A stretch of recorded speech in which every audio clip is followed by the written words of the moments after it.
राधे राधे। महाराज जी चरणों में कोटि कोटि प्रणाम। महाराज जी, हम इंसानों से प्रतिदिन असंख्य छोटे छोटे जीवों की हत्या जाने अनजाने में होती रहती है। कुछ जीव इंसान के दुश्मन हैं, जैसे चूहा, मच्छर आदि, उनकी भी हत्या नहीं, जानबूझकर कर दुश्मन देते नहीं करते। देखो, दुश्मन शब्द से द्रोह पैदा होता है। जैसे अब किसान अपनी फसल की बस इसमें बड़ी सूक्ष्मता है, उसमें तर्क वितर्क काम नहीं करेगा। जैसे किसान अपनी फसल की रक्षा के लिए मान लो सैकड़ों हजारों चूहे लग गए और उनमें दवा रखेगा, उसका उद्देश्य चूहों को मारना नहीं, फसल की रक्षा करना है। आप सोहनी लगा रहे हैं, आपका उद्देश्य घर साफ करना है, चींटी मारना नहीं है। आप गाड़ी से जा रहे हैं, आप यात्रा कर रहे हैं और उसमें कोई जैसे चींटे, कई जीव ऐसे, हमारा उद्देश्य जब बनता है किसी जीव की हत्या करना, जैसे अभी आपने शब्द उच्चारण किया, ये हमारे दुश्मन है, अब आपको उसका भोगना पड़ेगा। दुश्मन नहीं, हमें बचाव पक्ष करना है, हमें मारना उद्देश्य नहीं। हम उसको निकालते हैं और वो हमारे बचाव पक्ष में यदि मारा जाता है तो सुरक्षा के मच्छर तो मारे जाते हैं। देखो कहाँ लिखा है कि मच्छर मारे? हम तुम्हें भागवत में मच्छर शब्द दिखाया लिखा हुआ, नरकों की जहां गति है, मच्छर भी नहीं। अब देखो हमारे यहाँ काटा मच्छर, हम आपसे बात कर रहे हैं, ऐसे लगा मर गया ना, कोई बात नहीं, समझ रहे आप। अब वो एक ऐसे हमने देखा था पट पट ऐसे मार, नहीं भाई, आप मच्छरदानी लगाइए, आप ऐसे धुएं, ऐसी औषधियां लगाइए, वो निकल जाएंगे। पूरी सृष्टि से मच्छर मिटा सकते हो क्या? कुछ मिटा, हमें पाप नहीं करना, बचाव पक्ष में रहना है। बचाव पक्ष समझो, हमारा उद्देश्य मारना नहीं, बचाव पक्ष है। बचाव पक्ष में जो हो रहा है, बस बात यहां समझनी, उद्देश्य का दंड होता है। अच्छा, यहां न्याय विभाग बाहरी पॉइंट चाहिए और हमारे यहां न्याय विभाग आंतरिक पॉइंट चाहिए। आंतरिक, हम अपने बचा, जैसे रसोई में बहुत से जीव ऐसे निकलते हैं, आप पहले उनको निकालने की कोशिश कर दीजिए। पोछा लगा रहे हैं, किसान से तो लाखों जीव मरते हैं, यात्री से लाखों जीव मरते हैं। यात्रा आप कर रहे हो, चाहे आप पैर से ही करो, चाहे गाड़ी से करो, कितने से जीव हैं, बस दंड मिलता है उद्देश्य का। हमारा उद्देश्य, जब हम कह दिए ये हमारे दुश्मन है, इसलिए पहले शब्द में टोका नहीं।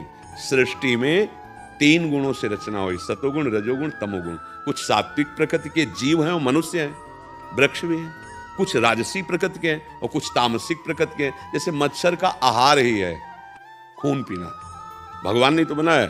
अब अपनी रक्षा आप करो, थोड़ी पूरी सृष्टि से मच्छर मिटा दोगे नहीं। हर जीव जीने के लिए सृष्टि में है, अपने बचाव पक्ष में बात अलग है। हमारे जो शास्त्रीय सिद्धांत है, अपना बचाव पक्ष, उद्देश्य। इस पाप का प्रायश्चित कैसे करें? मतलब अगर हम ऐसे जानबूझकर कोई अपराध करते हैं तो फिर उसके लिए प्रायश्चित है। जैसे धुंधुकारी ने बड़े पाप किए, मुक्त होना चाहता तो श्रीमद् भागवत का अनुष्ठान करवाया। जैसे नाम कीर्तन 24 घंटे का रख लो, भगवान नाम कीर्तन, कोई आए ना आए, 2 लोग बैठ के क्रम से 24 घंटे नाम के, तो नाम संकीर्तनम यस्य सर्व पाप प्रणाशनम, समस्त पापों का नाश कर देगा। तो इसलिए वैसे लक्ष्य रखा जाए कि हम कोई किसी भी जीव की हिंसा नहीं करेंगे, पर इतनी बात समझ करके ऐसा नहीं, बचाव पक्ष में, अपने धर्म के बचाव पक्ष में, अपने राष्ट्र के बचाव पक्ष में, अपने जीवन के बचाव पक्ष में जो किया जाता है वो अपराध या पाप नहीं। जैसे हमारे भारतीय सैनिक हैं, अब सामने से, अब वहां परिचय थोड़ी पूछने की जरूरत पड़ेगी। अगर वो विपरीत लग रहे हैं और अगर परिचय पूछने के चक्कर में पड़े तो बचाव पक्ष आपका नहीं चल पाएगा। देखो, अगर पाप लगने की बात केवल हिंसा से ही होती तो अर्जुन को भगवान क्या कह रहे, मार सबको, मार इन सबको। मैं मारूंगा नहीं, कांप रहे थे, अरे मेरे ताऊ हैं, दादा हैं, गुरु हैं, ये देख हमारी तरफ विराट रूप भगवान। और जैसे लौंग इलायची नहीं होती, दाढ़ों में फंसी होती, ऐसे भीष्म, द्रोणाचार्य सब महाकाल भगवान खा रहे हैं, मार, तू केवल निमित्त मात्र बन। बात समझना, वहां भगवान रण क्षेत्र में एक धर्म के अनुसार आज्ञा कर रहे हैं, ऐसे ही यहां देखना है। अब अगर किसान हाथ जोड़ के फसल में बैठा, चूहो भाग जाओ, कीड़े मकुड़े तुम मत खाना हमारी फसल, कुछ नहीं मिलेगा उसको। ऐसे ऐसे कीट हैं और वो पूरा जीवन उसी से अतिथि सेवा, परिवार सेवा सब होना, तो ऐसी दवाइयां डालते हैं, ऐसा कार्य करते हैं। तो ये भगवान की सृष्टि है। बचना सिर्फ इस बात से, हमारा लक्ष्य उनको मारना नहीं, अपनी फसल सुरक्षित रखना है।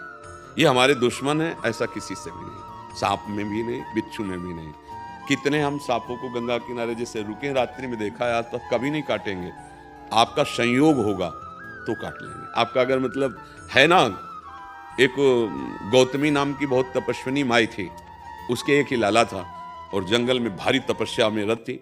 वो खेलने के लिए गया तो उसे सांप ने काट लिया, और जो वहाँ के व्याधादि थे उठा के लाए और कहा, देवी आपके पुत्र को किसी जहरीले सांप ने काट लिया।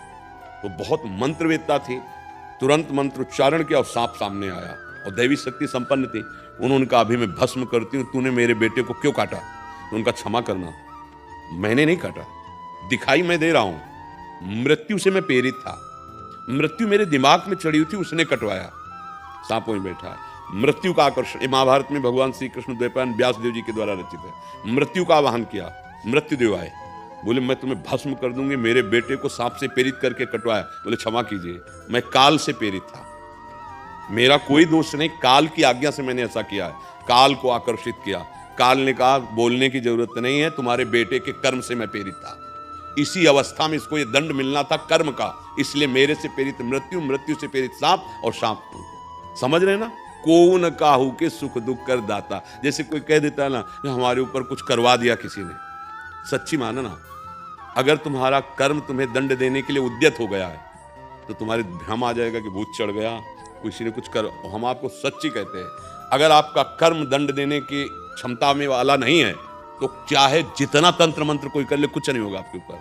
हम अपने कर्मों का फल भोगते, हमें भ्रम हो जाता है। वही हम जब दंड मिलना होता है तो जानते हो सबसे पहले क्या होता है?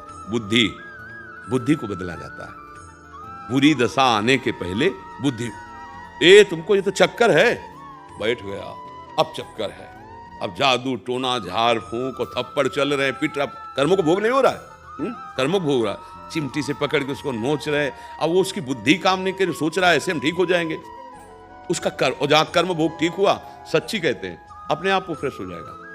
कर्म भोगों का सारा खेल है। हम जानबूझकर किसी जीव की हत्या का भाव न रखें, स्वाभाविक अपनी सुरक्षा, अपनी वस्तु की सुरक्षा, वो अलग बात है। अगर हम जानबूझ के, जैसे पहला शब्द निकला दुश्मन, फिर वो गलत हो जाएगा। ऐसा जी। विजय कुमार शर्मा जी, आदरणीय गुरुजी, आपके चरणों में कोटि कोटि प्रणाम। महाराज जी, मैं इंडियन नेवी से रिटायर हूँ। मैं कभी यंत्र के चक्कर में, कभी तंत्र, कभी मंत्र, कभी अपने चक्रास, और कभी ऐसा इन्होंने लिखा और भी कुछ लिखा है। अब राधे राधे, मैं बहुत कंफ्यूज हूँ, क्या करूँ और क्या ना करूँ, प्लीज मुझे मेरी राह दिखाइए। अगर आप आध्यात्मिक शब्दों को समझे तो सीधे अभी खत्म हो जाएगा सब आपका संशय। स्थूल शरीर, सूक्ष्म शरीर, कारण शरीर, तीनों माया शरीर है। तीनों का त्याग कर अपने स्वरूप में स्थित हुआ जाता है। अब इसी में सर्च करने में लगोगे क्या? स्थूल का सर्च डॉक्टर कर रहे हैं, समझ रहे हो? और बहुत से बहुत सूक्ष्म शरीर का योग में है। स्वभाव का परिवर्तन करके सूक्ष्म शरीर को भगवदाकार करके स्थूल शरीर के कर्मों से निष्काम होकर अपने स्वरूप में स्थित हो जाओ। ये होगा भजन से। ये सब जिसे कुंडलनी, जागरण, चक्र, वेदन, ये सब नाम से हो जाएगा। सब नाम जब से भटको मत, समय नहीं रह गया है। 3 शरीरों का बाध किए बिना भगवत प्राप्ति नहीं होती। अब इसी में सब लगे हैं। स्थूल शरीर आप देख रहे हैं, 5 भौतिक, सूक्ष्म शरीर अंतःकरण, मन, बुद्धि, चित्त, अहंकार, 5 ज्ञानेंद्रियां, ये सब स्वभाव त्रिगुण माया के द्वारा रचा हुआ। कभी तामसिक स्वभाव, कभी राजसिक स्वभाव, कभी सात्विक स्वभाव। आपको बिना गुणातीत हुए भगवत प्राप्ति थोड़ी हो जाएगी। तो हमको ना मतलब रखना है स्वभाव से, ना स्थूल शरीर से और ना सूक्ष्म शरीर से। एक ऐसे लाइन खींच देनी है। अभी क्या लाइन नहीं खींचे, अभी मैं ही हूं। यहीं से देख लो, ढांचे से देख लो, मैं हूं। और अंदर कहते जरूर है कि मेरा मन, लेकिन मैं ही मन हूं, ऐसा चल रहा है। आज तो मेरा मन करे खाऊंगा, भाई आज तो मैं खाऊंगा, आ गए ना। मेरा मन कह रहा आज ये देखूंगा, तो आज तो मैं देखूंगा, मैं आ गया ना मन। अभी तो तदात्म हो, स्थूल में, सूक्ष्म में, कारण में। अब क्या साधना उसी की सब। इसलिए तात स्वर्ग अपवर्ग सुख धरी तुलाए कंग, तूलनता सकल मिल, जो सुख लव सत्संग। एक प्रहार करो, सारा का सारा प्रपंच काट दो, और एकमात्र तुम भगवान के अंश हो। राधा राधा राधा, भगवान कह रहे मामे वे प्रपद्यन्ते माया में ताम तरते। सीधी बात, सरल बात, जो कुछ तुम हो अपने आप समझ जाओगे। इतना केवल समझ लो, ये तुम हो नहीं, ये छूटेगा आज नहीं तो कल। और जो अंदर का जितना डिपार्टमेंट हो सब माया का है, और तुम माया से रहित हो, अभी हो, इसी क्षण हो, पर तुम मायाकृत रचना में तन्मय हो गए हो। बस इससे हटना है, चाहे जो साधना हो, हटना है। हम इसी के सर्च में लगे रहते हैं। ये सब यहीं का है, यहीं का। अब देखो,